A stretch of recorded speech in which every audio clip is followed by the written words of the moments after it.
if you see a stone and you know it's there, be persistent and don't give up on it. I had a really interesting case just a few weeks ago. I had a lady come to me who had recurrent urinary tract infections, and she was found to have a stone up in her kidney. We went through the options, and it just seemed that ureteroscopy was her most effective option in getting rid of the stone and least invasive. It was about a 1.5 centimeter stone, so it was decent size, but it looked like it was really easily accessible and wasn't going to have really too many issues. But to my surprise, when I got up in her kidney, I couldn't see the stone. It was as clear as day on fluoroscopy. So I shot a retrograde pyelogram with contrast, and when I did that, I still couldn't see the stone. But I can see where the stone was, and it wasn't filling up with contrast. So then I got out right where I can see the stone, where it looks like I should have been looking directly at it, and then actually injected with contrast a little more forcefully. I was able to see like a little wisp of contrast, just like a little trail of contrast going to what looked like the stone. And then finally you can see that there was contrast going around the stone. So she had a very tight infundibular stenosis, and then she actually walled off that calyx. Either she stenosed the area and then formed the stone, or formed the stone and then maybe had inflammation and caused the stenosis. But regardless, I had to get into that area to get rid of her stone. So once I kind of knew the path, I was able actually to get a wire through a very, very small opening into the calyx.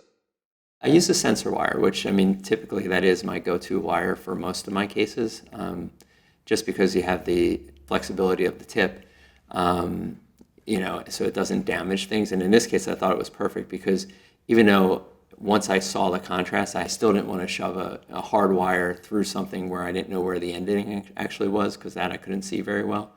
So the sensor wire in that case was perfect because I had a flexible tip that was able to kind of get through that narrowed area, but at the same time when I got past it, I wasn't worrying about damaging anything. So I had an access there. And then taking the laser, I was actually able to open up and widen the area of stenosis, so it was of normal size. And it was big enough actually that I can get the ureteroscope up into that part of the kidney. And then once I got in there, the stone was sitting right where it looked like it was on the X-ray and the CAT scan. And then I was able to break it up and remove all her pieces.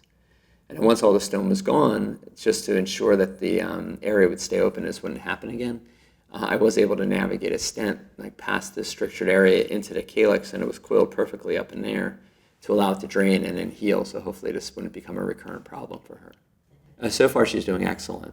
She hasn't had any recurrence of her infections, knock on wood, and no pain, and really just postoperatively did amazing for the amount of work that was done during the procedure.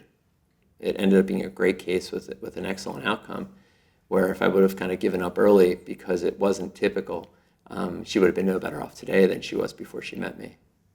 I had another case also a few weeks ago, almost similar presentation, where the woman had recurrent urinary tract infections.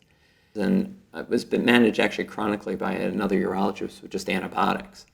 When I got a CAT scan on her, it turned out she had two very sizable stones that were in the lower pole, which sometimes is historically like a harder part of the kidney to get to. I did talk to her about other modalities besides ureteroscopy because of the size of the stones.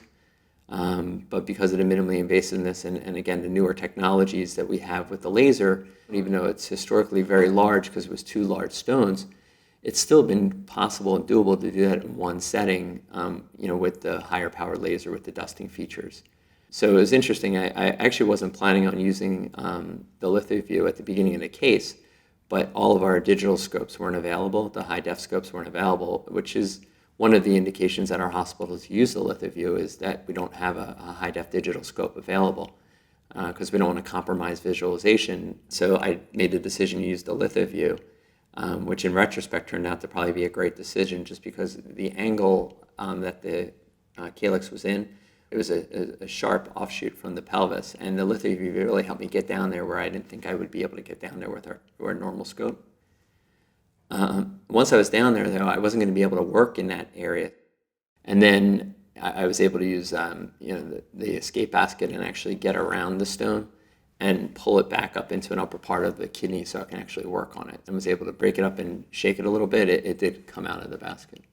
And then once both stones were out of the lower pole and up into the upper pole, it really made the case very easy. Obviously, with the laser technology, I was able to dust the stone instead of breaking it up into a million pieces. So it made it much easier to get the stone out, the pieces that needed to come out, and then just allow the dust to pass and not have to worry about extracting a million stone pieces.